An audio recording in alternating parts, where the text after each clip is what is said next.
প্রসূতির মৃত্যুকে ঘিরে উত্তেজনা ইসলামপুরে প্রসূতির মৃত্যুকে ঘিরে তীব্র উত্তেজনা ছড়ালো। ঘটনাটি ঘটেছে মঙ্গলবার ইসলামপুর থানার অন্তর্গত রামগঞ্জ বাজার এলাকার একটি বেসরকারি নার্সিংহোমে। জানা গেছে সোমবার রাতেই প্রসব যন্ত্রণা নিয়ে ওই নার্সিংহোমে ভর্তি করা হয় 19 বছরের গৃহবধূ পিঙ্কি খাতুনকে। রাতে একটি পুত্র সন্তানের জন্ম দেয় সে। তবে সন্তানের জন্মের পর থেকেই শারীরিকভাবে অসুস্থ হয়ে পড়ে পিঙ্কি। মঙ্গলবার সকালে তার অবস্থার আরও অবনতি হয়। সকাল প্রায় 9টা নাগাদ মৃত্যু হয় ওই প্রসূতির। এই মৃত্যুর খবর ছড়িয়ে পড়তেই নার্সিংহোমে ভিড় জমান পরিবারের লোকজন। চিকিৎসায় গাফিলতির অভিযোগ তুলে নার্সিংহোমে গন্ডগোল শুরু হয়। পরিস্থিতি ক্রমেই উত্তপ্ত হয়ে ওঠে। খবর পেয়ে ঘটনাস্থলে পৌঁছয় বিশাল সংখ্যক পুলিশ বাহিনী। ঘটনাস্থলে যান ডিএসপি হেডকোয়ার্টার সুব্রত দাস, ইসলামপুর থানার আইসি হীরক বিশ্বাস সহ অন্যান্য পুলিশ কর্তারা। পুলিশের তৎপরতায় পরিস্থিতি নিয়ন্ত্রণে আসে। পুলিশ জানিয়েছে বর্তমানে পরিস্থিতি সম্পূর্ণ নিয়ন্ত্রণে রয়েছে। গোটা ঘটনার তদন্ত শুরু করেছে ইসলামপুর থানার পুলিশ। মৃতদেহ ময়নাতদন্তের জন্য পাঠানো হয়েছে। আমার বোন নর্মাল ফার্স্ট ডেলিভারি কালকে রাত্রে 11:30 আমরা ভর্তি করেছিলাম।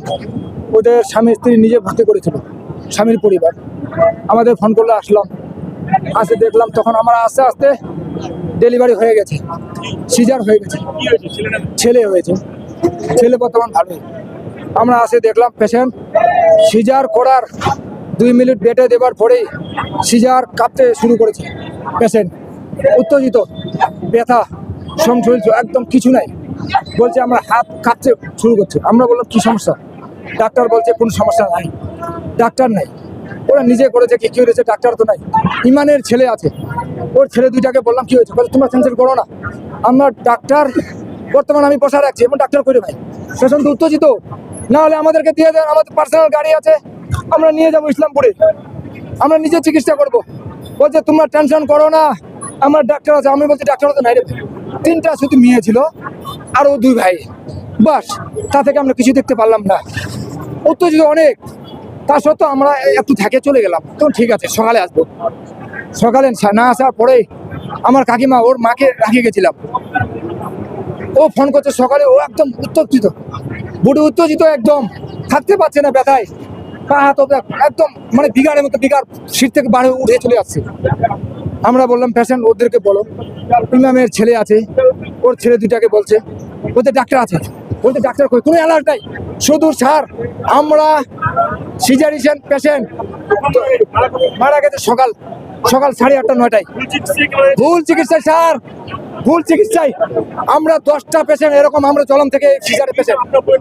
আমার বোনের নাম পিঙ্কি খাতুন, বাড়ি কমলাগাঁও, পড়েছিল বেলজারিতে, বয়স মিনিমাম 22 বছর, 22 এরকম। আমরা চাই একটাই দাবি স্যার, ওরা লোক মারার কল খুলেছে, এখানে ডাক্তার নাই, ওরা ভুল ভ্রান্তি করে নিয়ে আসে পেশেন্ট, এখানে ঢুকাই ষড়যন্ত্র করে মারা দেয়। আমরা শাস্তি চাই, ডাক্তারের ফাঁসি চাই। ও যদি বলে ডাক্তার ছিল, ওরা যদি বলে ডাক্তার ছিল, ডাক্তারের নাম দিতে হবে, ডাক্তার কে ছিল তার ফাঁসি চাই, এবং নার্সিংহোম মালিকের ফাঁসি চাই, নার্সিংহোম যাবজ্জীবন ফাঁসি চাই। আমাদের পেশেন্ট যদি প্রশাসন আমাকে বলে তো পেশেন্ট এখান থেকে পোস্টমর্টমের জন্য নিয়ে যাব, আমরা নিয়ে দিতে বাধ্য, কিন্তু আমরা লিখিত হিসাবে নিব, প্রশাসনের কাছ থেকে লিখিত নিব, পোস্টমর্টমের জন্য নিয়ে যাক, আমরা দিব। আমার নাম ফজলে করিম, আমার বোন, আমরা বডি তখন এখানেই করবো। ফজলে করিম, বাড়ি কমলাগাঁও, আমার বোনের নাম পিঙ্কি খাতুন। আমরা প্রশাসনের কাছে